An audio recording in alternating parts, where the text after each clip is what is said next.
Lucas 10, 25 ao 37, diz assim: E eis que certo homem, intérprete da lei, se levantou com o intuito de pôr Jesus à prova, e disse-lhe: Mestre, que farei para herdar a vida eterna? Então Jesus lhe perguntou: Que está escrito na lei? Como interpretas? A isto ele respondeu: Amarás o Senhor teu Deus de todo o teu coração, de toda a tua alma, e de todas as tuas forças, e de todo o teu entendimento, e amarás o teu próximo como a ti mesmo. Então Jesus lhe disse: Respondeste corretamente, faze isto e viverás. Ele, porém, querendo justificar-se, perguntou a Jesus: Quem é o meu próximo? Jesus prosseguiu dizendo: Certo homem descia de Jerusalém para Jericó, e veio a cair em mãos de salteadores, os quais, depois de tudo lhe roubarem e lhe causarem muitos ferimentos, retiraram-se, deixando-o semi-morto. Casualmente descia um sacerdote por aquele mesmo caminho, e vendo-o, o passou de largo. Semelhantemente, um levita descia por aquele lugar, e vendo-o, também passou de largo. Certo samaritano, que seguia o seu caminho, passou-lhe perto, e vendo-o, compadeceu-se dele. E chegando-se, pensou-lhe os ferimentos, aplicando-lhes óleo e vinho. E colocando-o sobre o seu próprio animal, levou-o para uma hospedaria e tratou dele. No dia seguinte, tirou 2 denários e os entregou ao hospedeiro, dizendo: Cuida deste homem, e se alguma coisa gastares a mais, eu te indenizarei quando voltar. Qual destes 3 te parece ter sido próximo do homem que caiu nas mãos dos salteadores? Respondeu-lhe o intérprete da lei, o que usou de misericórdia para com ele. Então lhe disse: Vai e procede tu de igual modo. Nós faremos a leitura de mais um texto, 1 Timóteo capítulo 4, versículo 15 e 16. 1 Timóteo capítulo 4, versículo 15 e 16.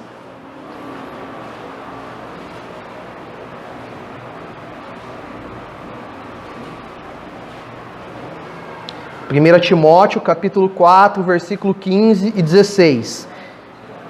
Diz assim a palavra de Deus: Medita estas coisas e nelas se diligente, para que o teu progresso a todos seja manifesto. Tem cuidado de ti mesmo e da doutrina. Continua nestes deveres, porque fazendo assim, salvarás tanto a ti mesmo como aos teus ouvintes. Oremos.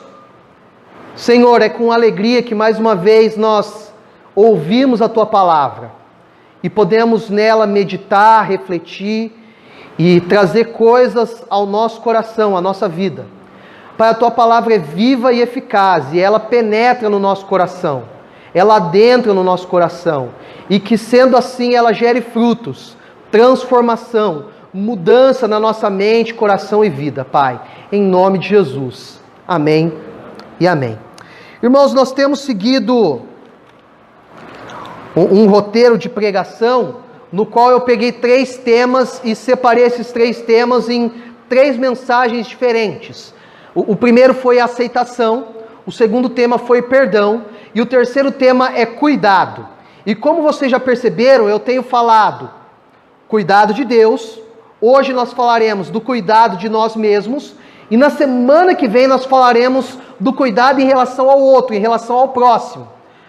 E quando nós falamos na aceitação, nós falamos de Lucas 15, a parábola do filho pródigo, ou a parábola do irmão mais velho, ou melhor ainda, na visão do Tim Keller, a parábola do pai pródigo, porque é o pai que é o personagem principal e que faz grandes coisas ali. No segundo bloco de mensagens, nós trabalhamos Mateus capítulo 18, na parábola do credor incompassivo, tá? E nós falamos dessa questão do perdão de Deus, do perdão de nós mesmos e do perdão em relação ao próximo. E nós temos olhado para Lucas capítulo 10, do versículo 25 até o versículo 37, na perspectiva do cuidado. E na perspectiva de que Deus tem cuidado de nós, que nós precisamos cuidar de nós mesmos e que nós precisamos cuidar uns dos outros. Então, hoje nós queremos pensar, refletir a questão do cuidado de nós mesmos. Pensando um pouquinho no cuidado, na semana passada nós falamos que, de acordo com Lucas 10, quando Deus cuida de nós, Ele não mede esforços. Para isso Ele quebra alguns paradigmas.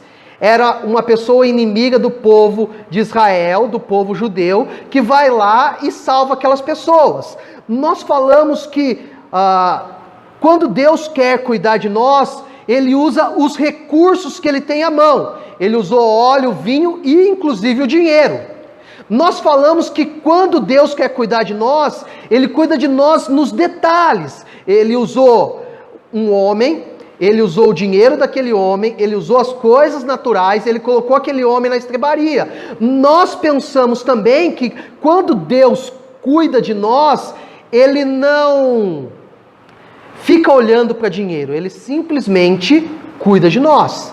Ainda pensando nesse texto, mas pensando nesse cuidado de nós, existe uma filosofia por detrás desse texto. Existe a filosofia dos ladrões.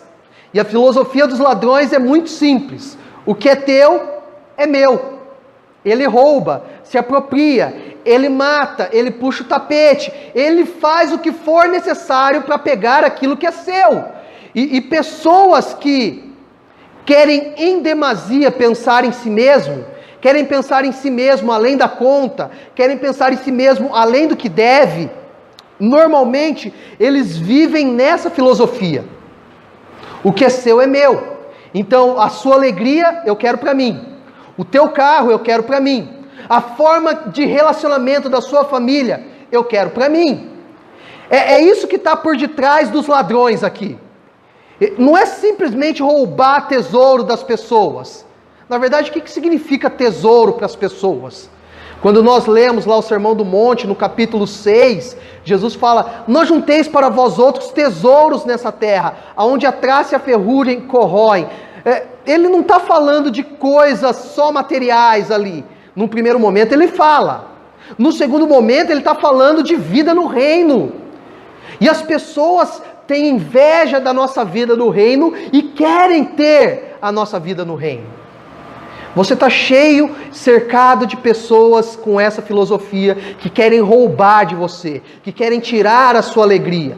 Na verdade, essas pessoas são regidas por algo que nós chamamos de egoísmo. O que é meu, e o que é seu é meu também. Existe uma segunda filosofia aqui no texto. O que é meu e eu não divido com ninguém. Essa filosofia é marcada pelos religiosos que passam ali. Os sacerdotes, os levitas, esses dois personagens da história, eles entendem assim: o que é meu e ponto final. Ele distingue das outras pessoas, dos ladrões no caso, porque eles não pensam em roubar dos outros, mas eles pensam simplesmente em esconder o que eles têm. E daí eles não pensam em generosidade, hospitalidade, eles não pensam em compartilhar, eles não pensam em comunhão. E isso é contrário ao Evangelho de Jesus. É contrário a cuidar de si mesmo. Na verdade, quando você simplesmente decide só cuidar de você, dissociado da comunidade, você está a um passo do farisaísmo, da religiosidade. Você está a um passo a querer viver longe dos princípios bíblicos, que é o que aquele grupo estava fazendo. O que é meu. Pessoas assim, elas são marcadas pela ganância. Vocês lembram de Provérbios? Tem um versículo em Provérbios que diz assim, que a sanguessuga tem 2 filhas. Dá. O que essas pessoas querem eu quero mais e muito mais. O que elas almejam na vida é para elas. E o problema é que essas pessoas transferem isso para a vida na igreja. Eu quero mais reconhecimento, eu quero mais tempo. Por que o pastor não pediu para eu orar no culto? Por que o pastor não me deu a oportunidade para cantar um louvor? Eu quero mais, eu quero aparecer, eu quero brilhar, eu quero me destacar. Só que em porções e atitudes práticas do dia a dia, ela passa ao largo, ela passa distante, ela foge, ela não quer viver o preço de cuidar do outro, de estender a mão, de abraçar. Existe uma terceira filosofia no texto. Se a primeira é o que é seu é meu, se a segunda diz que o que é meu, a terceira diz assim que o que é meu pode ser seu, que é o samaritano. O samaritano investe, entrega tudo que ele tem, tudo que ele adquiriu, tudo aquilo que ele poderia dizer isso é meu, ele coloca à disposição daquela pessoa, daquele homem. Ele não prende para si aquilo que ele tem. Ele não pensa em guardar simplesmente para ele, mas ele pega daquilo que está nas mãos dele e transfere para outras pessoas. O cuidado pessoal que nós queremos falar aqui hoje é um cuidado que transfere para outros. Deus cuida de nós estamos bem com o nosso cuidado e nós passamos isso para outros. Nós temos que pensar dessa forma. Jesus pensava dessa forma, a tal ponto de que ele pegou o bem mais precioso que ele tinha, a vida dele, e entregou em nosso favor, para que nós tenhamos vida. Maior expressão de cuidado do que essa, nós não temos.